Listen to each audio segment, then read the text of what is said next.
ठरलं तर मग मालिकेच्या आजच्या भागामध्ये आपण पाहणार आहोत की अस्मिता थोडी नाराज झालेली असते सचिनच्या वागण्यावरनं.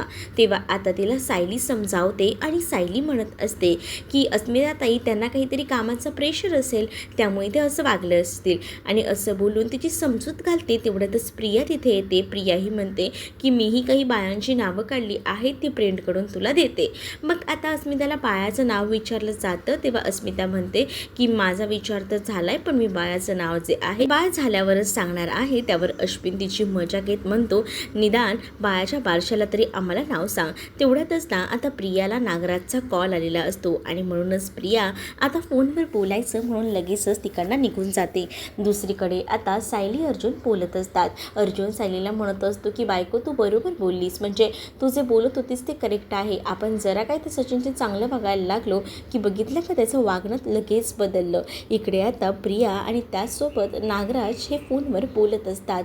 नागराज प्रियाला धमकी देत असतो. माझ्या सोडवण्याचं काय झालं, कुठपर्यंत आलं या सगळ्याबद्दल तो विचारत असतो. त्याच वेळेला आता प्रिया सांगत असते की काय करू, मी तुमच्यासाठी बरेच प्रयत्न करते पण अजून तरी या सगळ्यामध्ये काही होत नाही आहे. माझे प्रयत्न चालू आहेत आणि तुम्हाला काय वाटतं, तुम्ही जे काही सायली अर्जुनला सांगितलं कोडं घातलं हे मला कळणार नाही असं वाटतंय का?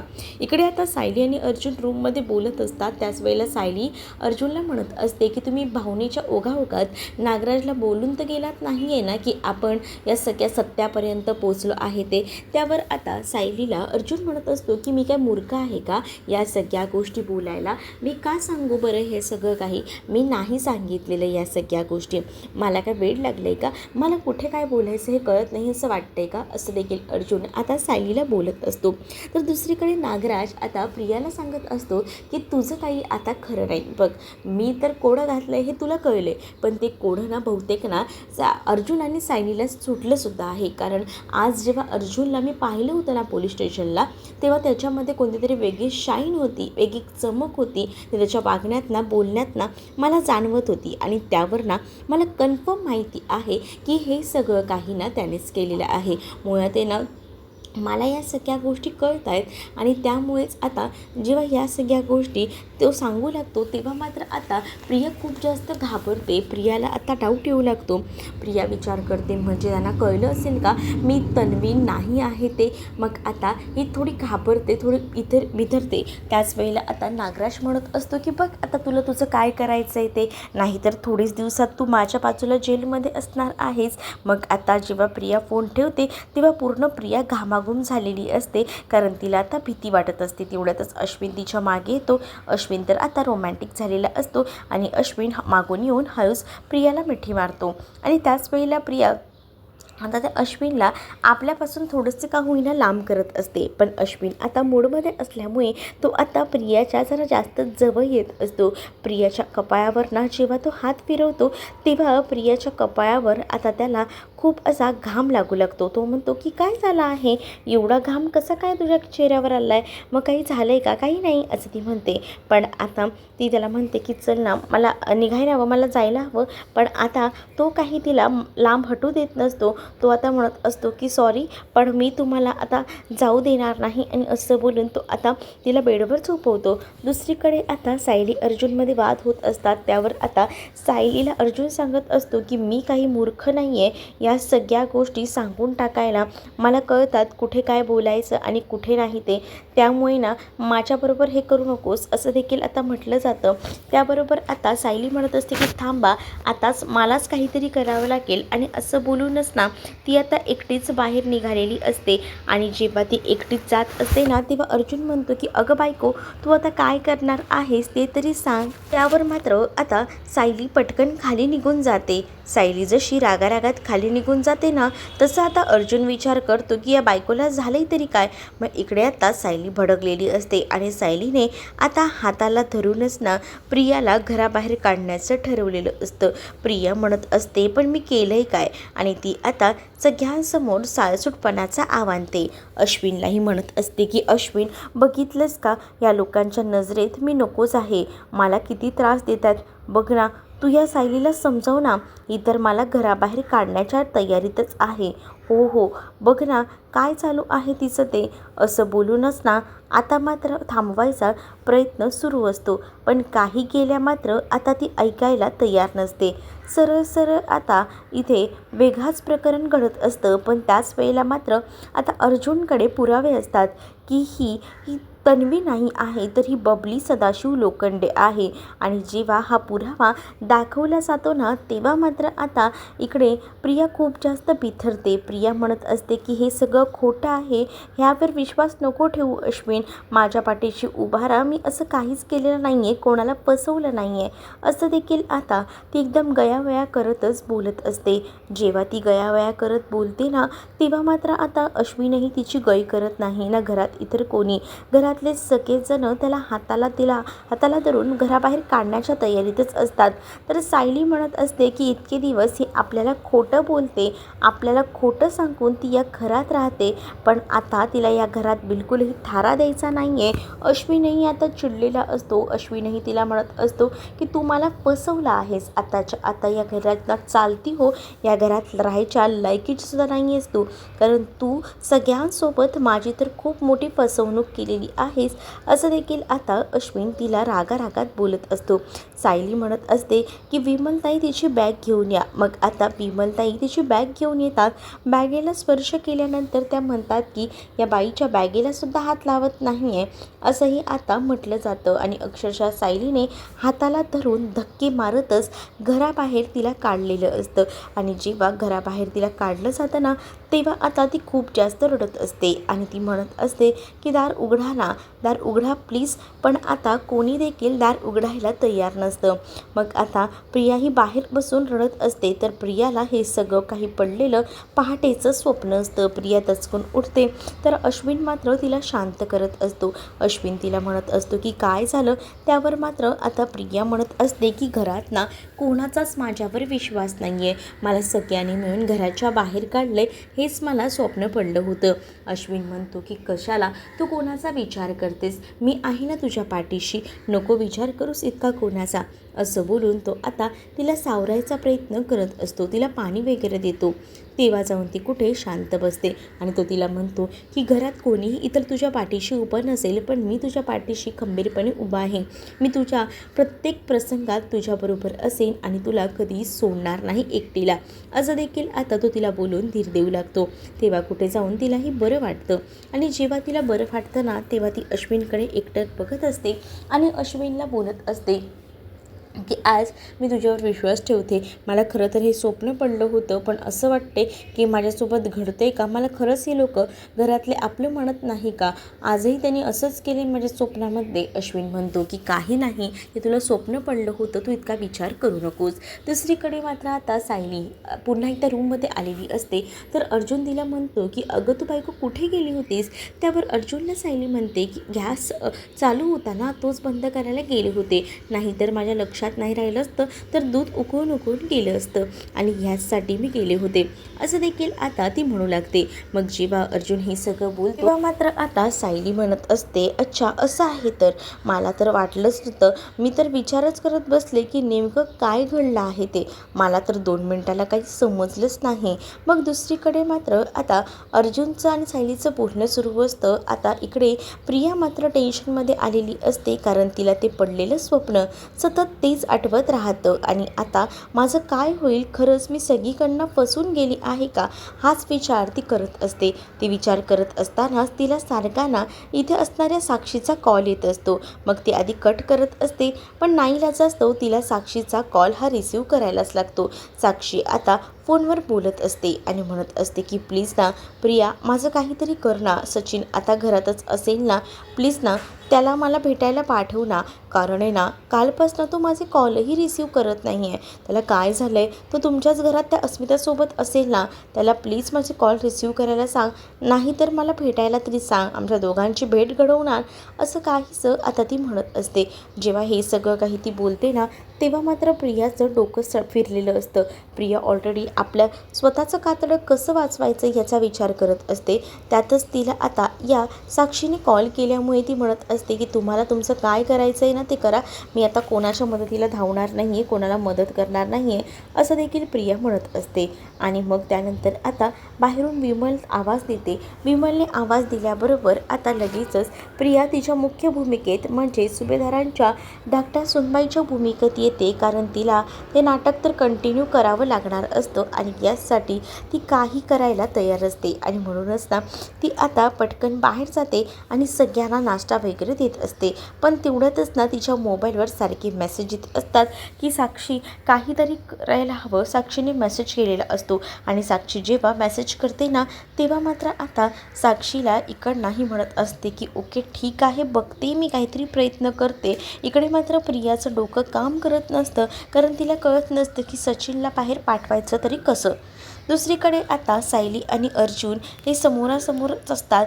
सायली आता म्हणत असते की ठीक आहे या. मग आता अर्जुन तिला म्हणत असतो की आपण संध्याकाळी भेटूया, पण ना तो तिला आता एक मेसेज करतो. तो मेसेजच ना तो तिला बघायला सांगतो आणि तो नेमका मेसेज ना आता इथे असणाऱ्या या प्रियानं बघितलेला असतो. प्रिया हौस वाकून बघते आणि म्हणत असते की अच्छा, आता तर म्हटला होता की संध्याकाळीच भेटूया, मग आता पुन्हा कायने मेसेज केला आहे, नक्की या दोघांच्यात चाललं आहे काय. आता ही लोक जण बाहेर रेस्टॉरंटमध्ये भेटून करणार नाही आहे आणि त्या रेस्टॉरंटचं नाव गार्डन असं होतं हे सुद्धा तिने बघितलेलं होतं. मग आता प्रिया विचार करते हीच ती चांगली संधी आहे, या संधीचं सोनं करायला हवं. हे दोघंही जण गार्डन रेस्टॉरंटमध्ये जात आहेत ना, मग आपण सुद्धा साक्षीला ना तिथेच पाठवूया.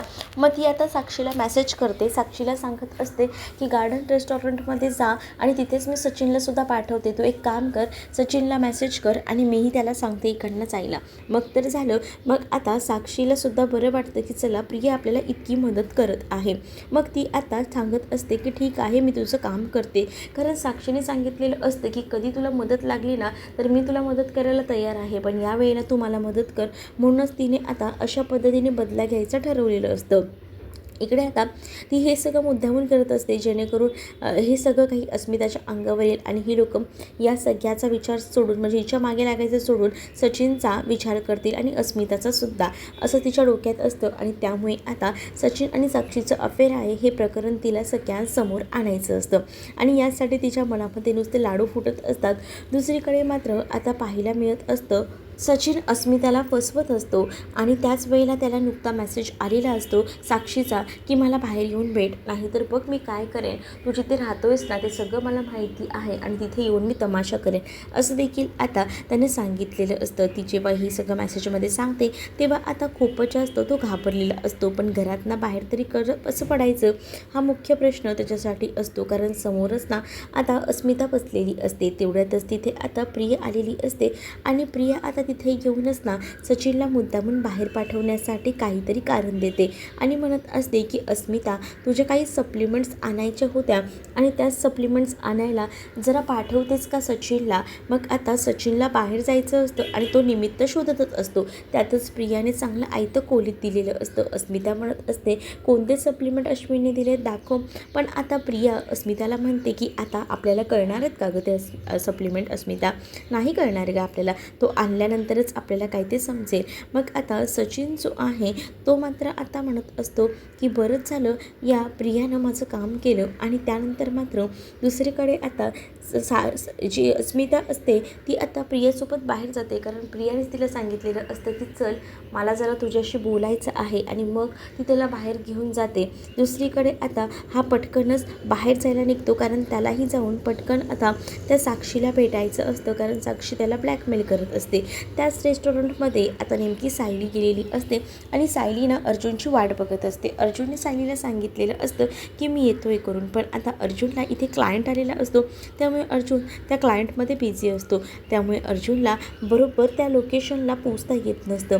सायलीला तो मेसेज करतो की बायको सॉरी पण मला उशीर होतो आहे. मग आता सायलीला ऑर्डर समोर आलेली असते तिची कॉफी. मग आता सायलीला ती ऑर्डर कॅन्सल करायची असते, कारण एकटीला तिथे उभासून तिला कॉफी काही घ्यायची नसते. असते आणि म्हणूनच ती म्हणत असते की मला नको आहे कॉफी. आणि तेवढ्यातच ना साक्षी आणि सचिन त्याच हॉटेलमध्ये भेटतात. साक्षीने मास्क लावलेला असतो, गॉगल लावलेला असतो, जेणेकरून तिला कोणी ओळखायला नको, हाच त्यामागचा तिचा उद्दिष्ट असतो. आणि तसंच ती आलेली असते. आणि इकडे मात्र आता अर्जुन हा सायलीचा मेसेजेस बघत असतो. सायली म्हणत असते की अजून किती वेळ लागणार आहे. पण अर्जुनने आता सायलीला सांगितलेलं असतं की सॉरी पण मला यायला जमत नाही आहे, कारण तो आता एका क्लायंटसोबत एका मीटिंगमध्ये फसलेला असतो आणि त्यामुळे त्याला वेळेवर पोहोचता येत नसतं. मग दुसरीकडे मात्र आता पाहायला मिळत असतं की अर्जुन आता त्याच्या या दुसऱ्या केसमध्ये बिझी असतो, म्हणूनच तो तिथे वेळेवर पोचू शकत नसतो. तो आता सायलीला सांगतो की सॉरी मला यायला उशीर होणार आहे, त्यापेक्षा तू घरी निघून जा. आणि त्यामुळेच आता सायली म्हणते की एकटा काय कॉफी पिणार आहे, म्हणूनच तिला पार्सल रिटर्न करायचं असतं. तर दुसरीकडे आता त्याच रेस्टॉरंटमध्ये सचिन आणि साक्षी आलेले असतात. सचिन आणि साक्षी इतक्या दिवसानंतर भेटलेले असतात, म्हणून तो तिला आता भेटल्यानंतर मिठी मारतो आणि तिला अगदी जवळ घेतो. आता त्यांचं टेबल वगैरे ठरलेलं असतं. त्या टेबलवर आता दोघंही जण जाऊन बसतात. आणि जेव्हा त्या टेबलवर दोघंही जण जाऊन बसतात ना, आता तिथेच त्या समोरच्या टेबलवर ना सायली बसलेली असते आणि सायलीचं काही इतकं लक्ष नसतं. सायली मात्र तिच्या ह्याच्यामध्येच गुंतलेली असते. तिला आता विचार करण्यासारखी गोष्ट असते की तिला पटकन तिकडनं निघायचं असतं आणि यासाठी ती आता ऑर्डर कॅन्सल करण्याच्या धावपळीत असते. पण तिकडे आता दोघंही जण येऊन नेमके बसलेले असतात. आणि इथे सचिनला ही साक्षी म्हणत असते की तू असं का करतोस प्रत्येक वेळेला, मी तुला किती कॉन्टॅक्ट करायचा प्रयत्न केला पण तू माझे कॉलही रिसीव करत नव्हतास, तू असं का करतोस, तू जर एक जरी फोन नाही उचललास ना तरी माझ्या काळजाचा ठोका चुकतो, मी तुला काय म्हणते कळतंय का तुला. मग आता तो सुद्धा प्रेमाचं खोटं नाटक करत असतो. दुसरीकडे मात्र आता मॅडम तुमचं पार्सल हे कॅन्सल होऊ शकत नाही, तुम्ही वाटल्यास ना आमच्या मॅनेजरशी बोला, असं तो जो वेटर आहे तो मात्र सायलीला सांगतो. मग आता सायली त्या मॅनेजरशी बोलायला म्हणून काउंटरवर जाते आणि ती सांगत असते की सॉरी पण मला आता कॉफी घेता येणार नाही, कारण मला ना जायचं आहे अर्जंटमध्ये आणि मला त्यांच्यासोबत हे कॉफी शेअर करायची होती तेही येत नाही आहेत.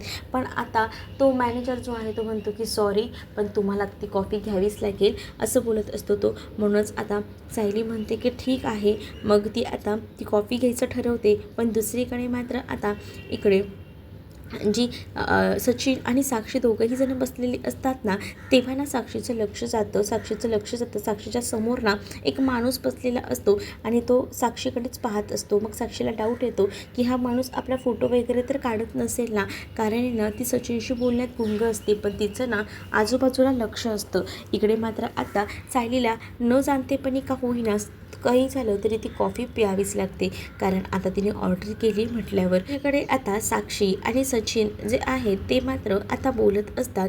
आणि त्याच वेळेला आता सचिन हा साक्षीला म्हणत असतो की हो गं मलासुद्धा तुझ्याशिवाय करमत नाही गं, पण मी तरी काय करू. मग आता साक्षीचं आजूबाजूला लक्ष असतं, तो समोरून माणूस जो आहे ना तो कंटिन्यू साक्षीकडे बघत असतो. मग साक्षीला असा डाऊट येतो की ह्या माणसाचा काही नेम तर नाही ना, हा माणूस आपल्यावर लक्ष ठेवून आहे, हा माणूस आपल्यावर लक्ष ठेवून आहे म्हटल्यावर ह्याने फोटो वगैरे काढला नसेल ना, असंच साक्षीला वाटत असतं. म्हणून साक्षी विचार करते की आता या हॉटेलला थांबून उपयोग नाही, आपल्याला निघायला हवं आणि यासाठी ती आता तिकडनं निघायचा निर्णय घेत असते. मग आता ती सचिनला म्हणते की चल पटकन चल, आणि असं बोलूनच ना आता ती तिकडनं जायला निघत असते. आणि त्याच वेळेला सचिन आणि साक्षीने काहीच ऑर्डर केलेलं नसतं. सचिन आणि साक्षीने ऑर्डर केलेलं नसतानासुद्धा आता दोघंही जण जे आहेत ना ते लगेचच तिकडनं निघतात आणि निघत असताना तिला वेटर थांबवतो आणि तुम्ही बिल दिलं नाही असं म्हणतो. त्यावर मात्र साक्षी आणि सचिन म्हणतात की आम्ही काही ऑर्डरच केलं नाही आहे तर बिल कसलं द्यायचं आहे. मग अरे तुम्ही आम्हाला तुमचा चेहरा दाखवा, असं कसं म्हणताय, ऑर्डर केलं नाही आहे, तुम्ही टेबलवर तर बसलात होतात ना. तर साक्षी म्हणत असते की आता तुला तोंड पण दाखवायचं आहे का, तेव्हा तुला समजणार आहे का, तुला मी असं बोलते तर कळत नाही का, आमच्या टेबलवर जाऊन बघ, आम्ही तिथे बसलो होतो, तिथे काहीच ऑर्डर केलेलं नव्हतं. पण आता तो तोंड दाखवायला सांगत असतो आणि म्हणूनच मग आता तिला नाईलाजास्तव तो मास्क काढायला लागत असतो. ती खूप जास्त संतापलेली असते. जेव्हा आता ती खूप जास्त संतापते ना, तेव्हा मात्र आता तिला ना सचिन शांत करत असतो. सचिन म्हणत असतो की नको नको इतकी हायपर होऊ, थांब. आणि मग त्यानंतर ना तो तिला शांत करत असतो. आणि तेवढ्यातच ना सायलीची कॉफी वगैरे पिऊन झालेली असते. सायली आता बिल करायला काउंटरला आलेली असते. ती स्कॅन वगैरे करते, पेमेंट करते आणि त्यानंतर आता ती निघत असते. पण समोरच ना तिला आता नेमका सचिन दिसतो आणि सचिन असतो तो म्हणजे दुसरा तिसरा कोणासोबत नाही तर त्या साक्षीसोबत. साक्षीसोबत ती सायलीने त्याला बघितल्यानंतर तिला ती बातमी आठवते की साक्षी आता मृत्युमुखी पडलेली आहे, साक्षी मरण झालेलं आहे, ही बातमी तिला आठवते. मग ती विचार करते की साक्षी तर जिवंत आहे आणि मी सगळं काय बघते, म्हणजे सचिन भाऊजींच्या ज्या मुलीसोबत अफेअर आहे ती दुसरी तिसरी कोणी नाही तर साक्षीच आहे. आणि असं बोलून ती लगेच आपल्या मोबाईलमध्ये ह्याचा फोटो काढते. आणि त्यानंतर मात्र सचिन जेव्हा सायलीकडे बघत असतो तेव्हा सायली देखील सचिनकडे बघत असते आणि आता दोघांची नजरानजर समोरासमोर होते. मग आता सायली बिथरते. सायलीच्या लक्षात येतं की हे सगळं काय चालू आहे ते. मग आता सायली सचिनचा आणि साक्षीचा फोटो तर काढते आणि लगेचच ती घरी जायला निघते, कारण ती स्वतः हादरलेली असते. साक्षी जिवंत आहे पण तिचं अफेअर इथे असणाऱ्या या सचिनसोबत आहे ही गोष्ट तिच्या मनाला कुठेतरी खात असते. तिला आता त्रास होत असतो पण तरीसुद्धा ना ती हे सगळं काही बघते. तर साक्षीची नजरसुद्धा समोर केलेली असते आणि तिनेसुद्धा आता सायलीला बघितलेलं असतं. पण सायली आता घरी जाते आणि सगळ्यांना सचिनचं साक्षीसोबत अफेअर असल्याचं सांगते. घरात सगळ्यांनाच धक्का बसतो. तेवढ्यातच अर्जुन आणि चैतन्यही आलेला असतो. अर्जुन चैतन्य म्हणतो की तू खरंच त्याला बघितलं आहेस का तिच्यासोबत? हो हो, मी खरंच बोलते, 101% तोच होता तिच्यासोबत, असंही आता सायली म्हणत असते. त्यामुळे सगळ्यांनाच धक्का बसतो. तर तुम्हाला हा भाग कसा वाटला नक्कीच कमेंटमध्ये सांगा आणि अशाच नवनवीन भागांसाठी आपल्या चॅनललासुद्धा सबस्क्राईब करायला विसरू नका. चला तर मग भेटूया पुढच्या भागामध्ये. तोपर्यंत टाटा बाय.